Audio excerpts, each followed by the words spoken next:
আসসালামু আলাইকুম। যখন আমি জাহাঙ্গীরনগর থেকে ঢাকা বনানীতে যাচ্ছিলাম হজরত শাহজালাল আন্তর্জাতিক বিমানবন্দরে, তখনকার এটা ভিডিও ছিল। এটা সম্ভবত নভেম্বর ডিসেম্বরের এইদিকে ছিল 2024 সালের।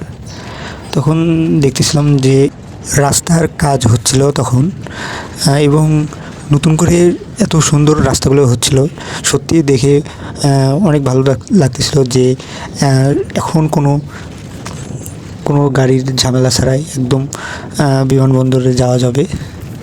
তাছাড়া এর আশেপাশে যে জায়গাগুলো দেখা যাচ্ছিল সম্পূর্ণ ফাঁকা ছিল, মনে হচ্ছিল যে আমি ঢাকার বাহিরে মনে হয়। তবে যদিও জায়গাটা ফাঁকা ছিল, অনেক ভালো দেখাচ্ছিল যে এলিভেটেড এক্সপ্রেসওয়ের কাজ চলতেছিল তখন। রাস্তাগুলো অনেক সুন্দর ছিল। তাছাড়া এর আশেপাশে যে নতুন করে রাস্তা তৈরি করতেছে নিচে, সেগুলো অনেক সুন্দর দেখাচ্ছিল। যদিও প্রথমবার আমি যাচ্ছিলাম, অনেক ভালো লাগতেছিল সেজন্য। এবং রাস্তা দিয়ে শুধু দেখতেছিলাম আমি, চারপাশটা এত সুন্দর ছিল। আসলে চারপাশে কুয়াশা দেখা যাচ্ছিল, তখন শীতকাল ছিল, সেজন্য বেশিরভাগ জায়গাগুলো দেখা যাচ্ছিল না দূর থেকে, অনেক কুয়াশা ছিল তখন।